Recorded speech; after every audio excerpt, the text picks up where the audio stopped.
Aeronautics, space exploration, research. A look back at this year in aeronautics and space, and a preview of things to come.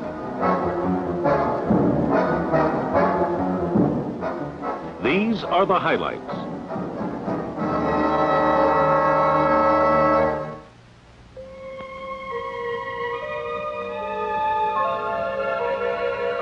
Three Mariner spacecraft have flown by Mars in recent years. They were fleeting glimpses, and the craft did not fly close to the mysterious red planet. 2,000 miles was the closest. On November 13th, Mariner 9 changed all that. As its braking rocket fired, the picture-taking Mariner swung into orbit around Mars, an orbit allowing the spacecraft to come within 850 miles of the surface.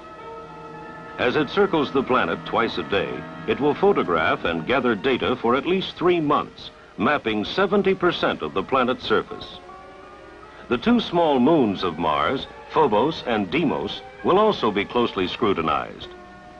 Mars appears to have gone or is going through some type of planetary evolution. The main question is whether it is an evolving planet or a decaying one. Mars is more Earth-like than any other planet. Its clouds, seasonal changes, and polar ice caps are intriguing. As the Mariner 9 returns its vast accumulation of data and pictures, scientists will have their first close-up view and hopefully clues to the history and evolution of Mars, the Earth, and the solar system.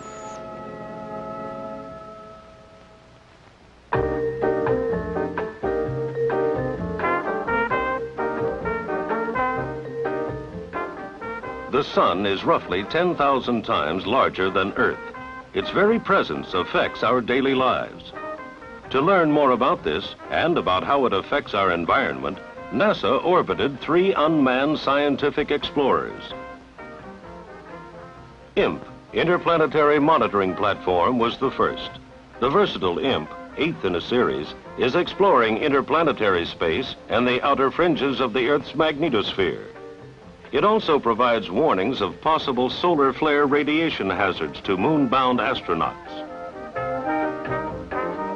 With the Naval Research Laboratory, NASA launched the SOLRAD satellite. It too studies the sun's radiation and records the disturbances which can disrupt long-range communications and navigation systems. This computer-type picture shows the sun's disk and inner corona. It was returned by OSO 7, the latest in the orbiting Solar Observatory series.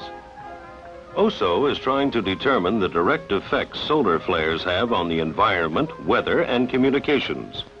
Earth is surrounded by the magnetosphere, an enormous teardrop-shaped region formed by the solar wind, a supersonic stream of particles blowing on the Earth's magnetic field. It is in this region that a craft like the small scientific satellite does its job. Its mission is to investigate the causes of worldwide magnetic disturbances and map in detail the ways in which the motion of these particles changes with time.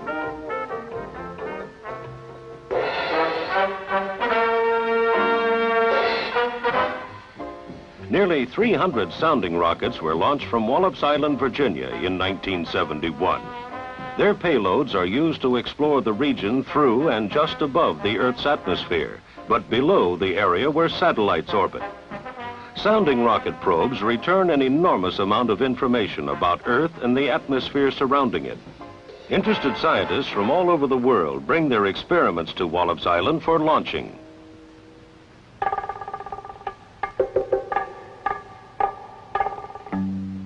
Stratoscope 2, a large astronomical telescope, was hoisted into the sky by a giant balloon from the Marshall Space Flight Center in Huntsville, Alabama.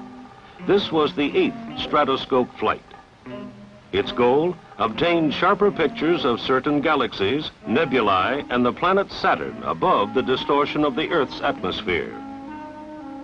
The 4-ton telescope is so accurate it can distinguish 2 objects 30 miles apart from 1,000 miles away. Scientists will be working on the data returned by Stratoscope 2 for the next several months.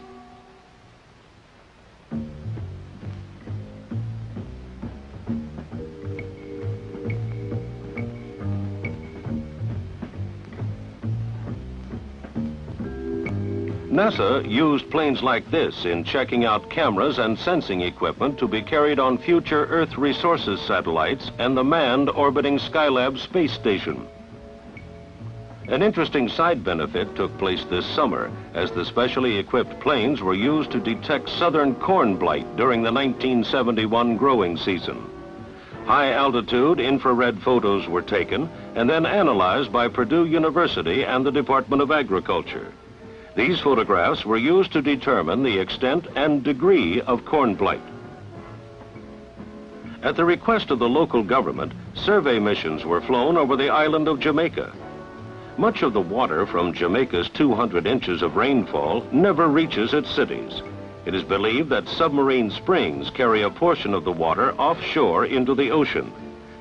This was indicated by the preliminary analysis. Here is one of a pair of high-altitude aircraft converted for use in Earth resource surveys. They are operating from NASA's Ames Research Center near San Francisco. The data collected by these flights is being used to simulate future remote sensing Earth resources satellites. Satellites that will be used to study agriculture, forestry, geology, oceanography, and urban development.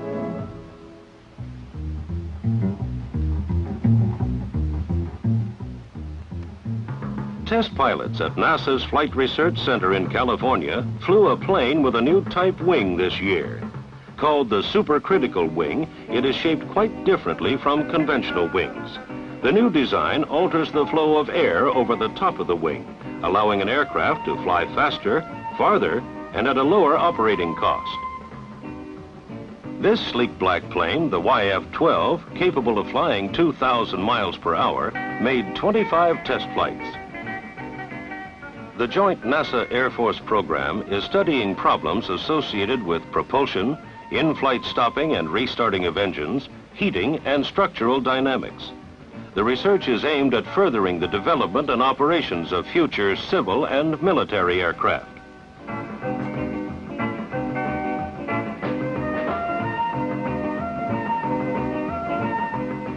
Eight times the M2 lifting body was carried aloft and dropped over the dry lake desert in central California. The wingless M2 and other lifting body types are the research forerunners of craft like the proposed shuttle that could fly a space mission and then return through the Earth's atmosphere and land like an airplane. A new flight program began at NASA's Ames Research Center with the X-14B vertical takeoff and landing plane. Equipped with an onboard digital computer, the X-14 serves as a flying flight simulator by duplicating in advance the piloting qualities of proposed new planes. The Ames Center is also responsible for doing research on short takeoff and landing aircraft. This is one of the planes used to test new concepts, the OV-10A Bronco. The United States is very interested in developing a short takeoff and landing plane for use as an intercity transport in the nation's busy metropolitan air corridors.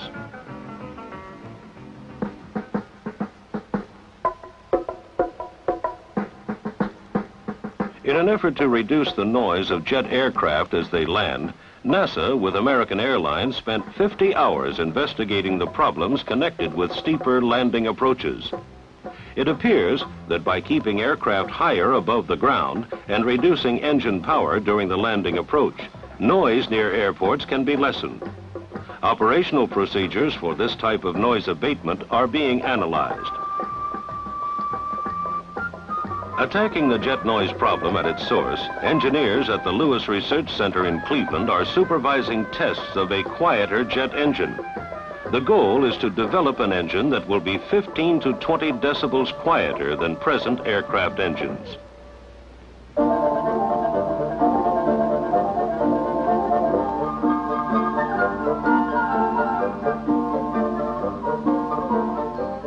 How long does it take jet aircraft to come to a stop on a wet runway? To find out, aeronautics experts from NASA's Langley Research Center in Virginia, cooperating with Air Force and FAA officials, conducted a series of landing studies at several airports around the country. Time after time, runways were flooded with water. Then, ground vehicles and the test aircraft tried stopping on the wet pavements. The increased knowledge of runway friction gained from these tests should result in improved safety for both aircraft and airport ground operations in adverse weather conditions.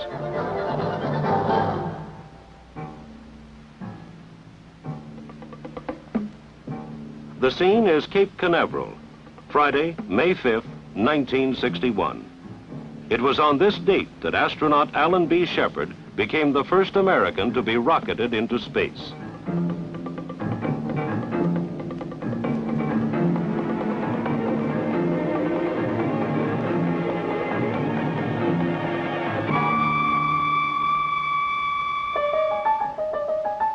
Ten years later, January 31st, 1971, Alan B. Shepard made his second space flight, this time as commander of Apollo 14, the country's third moon landing. With astronauts Mitchell and Russa accompanying Shepard, Apollo 14 marked the beginning of large-scale use of the moon for science. These are some of the 94 pounds of lunar rocks returned from the moon's ancient hills of Fra Mauro by Apollo 14. They are beginning to tell scientists a story 3.5 billion years old. From them, we are learning about the early history of not only the moon, but other planets as well. The Earth, Mars, even Venus and Mercury.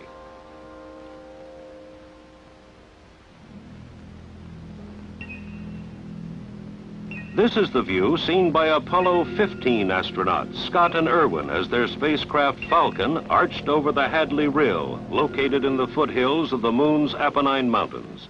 8 feet -1. Contact. Bam.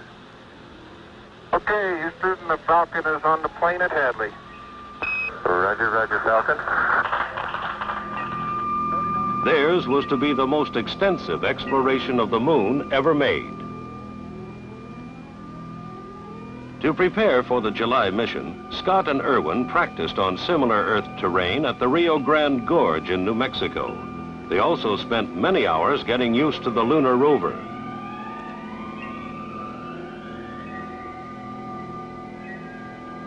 Here's what it actually looked like to the moon riders as they drove their four-wheel car over 16 miles of lunar surface.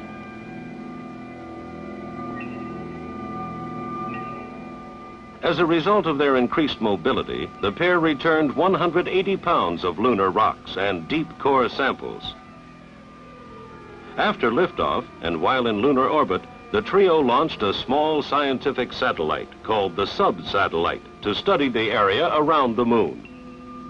As they headed earthward, astronaut Al Worden climbed outside the spacecraft and retrieved film from a pair of mapping cameras. The scientific instruments left by Apollo 15 and the photographs and samples they returned are giving us a real understanding of the moon in relationship to the Earth and the Sun.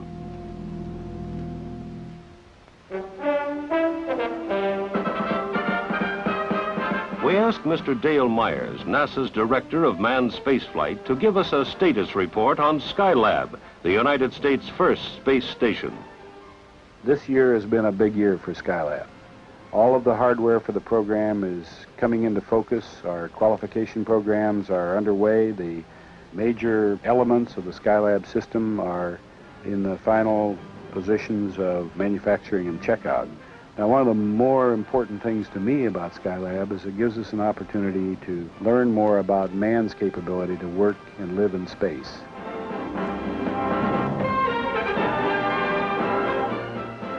(1971), a year of significant achievement in aeronautics and space. These have been the highlights.